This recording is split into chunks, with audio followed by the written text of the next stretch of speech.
नमस्कार दोस्तों, आज मैं आपको जितिया व्रत की अति प्राचीन कहानी सुनाने जा रही हूँ। एक समय की बात है, एक गांव में एक बुढ़िया माई रहती थी। वह बहुत ही नियम धर्म से रहती, हर व्रत को करती।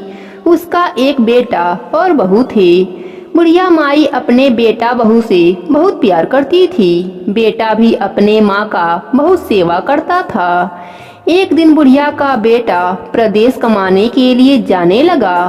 प्रदेश जाने से पहले अपने पत्नी को समझाने लगा कि मेरी माँ का पूरा ध्यान रखना, उसे किसी प्रकार की कोई दुख मत देना। उसकी पत्नी बोली, ठीक है, मैं सासू माँ का पूरा ध्यान रखूंगी। लेकिन बहू हमेशा बुढ़िया से छुटकारा पाने के लिए सोचती रहती थी। बेटे के आगे तो वह कुछ ना कहती, लेकिन बेटे के जाते ही वह अपना मनमर्जी करने लगती।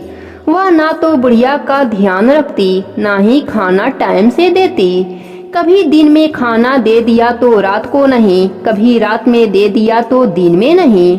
बुढ़िया बहुत रोती और भगवान को याद करती कि हे प्रभु, मुझे अपने पास बुला लीजिए। एक दिन बुढ़िया का बेटा प्रदेश से लौटा तो वह अपने माँ के पास गया और पूछने लगा, माँ तुम कैसी हो? तुम्हारी सेवा ठीक से हुई है? खाना पानी टाइम से मिला है? वह सोचने लगी कि अगर बेटा को सच बता दिया तो बेटा बहू से लड़ाई करेगा और घर में कलह मचेगी। इतने दिनों बाद मेरा बेटा घर आया है, मैं उसकी सुख शांति नहीं भंग करना चाहती। बुढ़िया ने अपने बेटे को कुछ नहीं बताया और कहने लगी, हाँ बेटा, मैं ठीक हूँ। बेटा खुश हो गया। रात में बेटा बोला, माँ को खाना खिला दिया? तब पत्नी ने कहा, हाँ खिला दिया।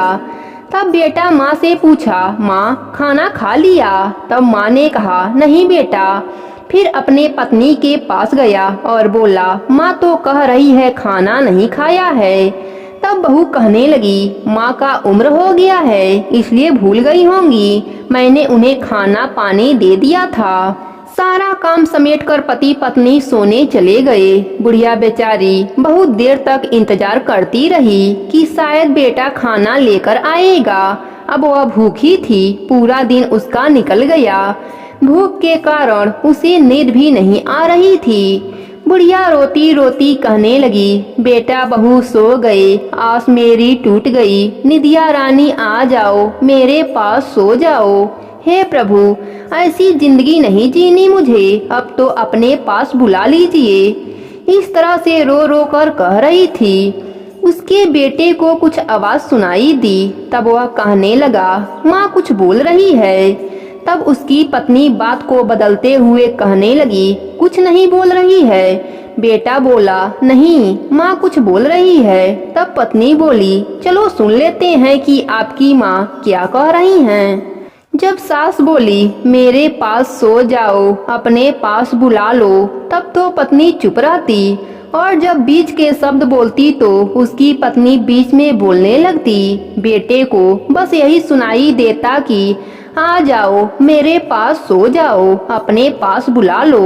यही शब्द बेटे को सुनाई देता। तब उसकी पत्नी बात बदलकर कहने लगी, आपकी माँ इस उम्र में दूसरा विवाह करना चाहती हैं। वह मुझसे बार बार कहती हैं, मुझे भी सहारे की जरूरत है, मुझे अकेला नहीं सोना, मेरी भी शादी करा दो। मुझे तो कहते हुए बहुत लज्जा आ रही है। तब उसका बेटा बोला, यह क्या बकवास कर रही हो? मेरी माँ ऐसा क्यों बोलेगी? पत्नी कहने लगी, नहीं यही सच है। उसको अपने पत्नी के बात पर विश्वास हो गया और गुस्से से बोला, सुबह ही अपने माँ का रिश्ता तय करके आता हूँ। बहू ने कहा, जल्दी से अपनी माँ का इच्छा पूरा कर दो। बहू तो अपने सास से छुटकारा पाना चाहती थी। बेटा दूसरे गांव गया अपने माँ का रिश्ता खोजने, पर कोई भी उस बुढ़िया से शादी करने को तैयार नहीं हो रहे थे। उसी गांव में सेठ का परिवार रहता था। वह सेठ बड़ा ही लालची था। जब सेठ ने जाना कि यह अपने माँ का रिश्ता खोज रहा है तो वह कहने लगा, मैं तेरी माँ को अपने घर का बहू बनाऊंगा, पर मुझे खूब सारा धन देना होगा। बेटा तैयार हो गया।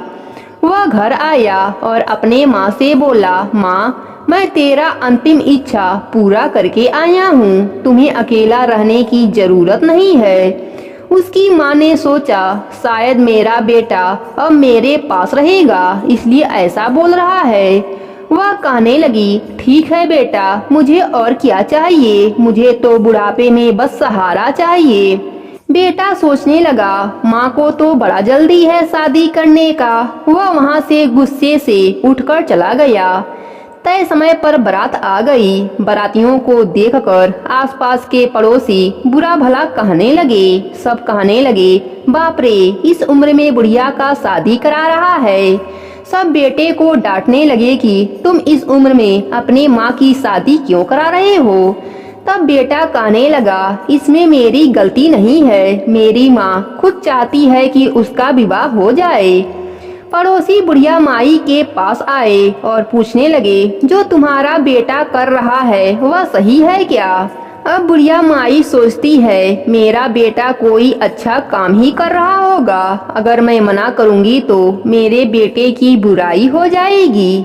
वह कहने लगी, हाँ, मेरा बेटा सही कर रहा है। अब गांव के लोग सब हाथ मसलने लगे, बताओ, इस उम्र में बुढ़िया शादी करना चाहती है, हम तो इसे बड़ा अच्छा समझते थे।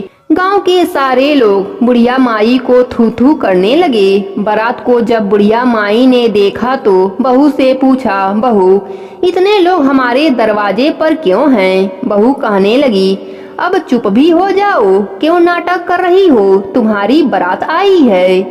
बुढ़िया माई एकदम से सन्न रह गई। वह कहने लगी, मेरी बारात, भला मैं इस उम्र में शादी करने लायक हूँ जो मेरी बारात आएगी। बहू कहने लगी, ज्यादा मत बोलो, नहीं तो तुम्हारा बेटा आत्महत्या कर लेगा। अब बुढ़िया माई डर गई। उसने सोचा, अगर मैंने कुछ कहा तो मेरा बेटा मर जाएगा। वह रोने लगी, भगवान से प्रार्थना करने लगी, यह मेरे साथ क्या अनर्थ हो रहा है। मैंने कभी किसी का बुरा नहीं किया, लेकिन आज मेरे साथ गलत क्यों हो रहा है। बहू ने बुढ़िया माई को खींचकर डोली में बैठा दिया। उस दिन जितिया का दिन था। बुढ़िया माई को कहार उठाकर ले जाने लगे।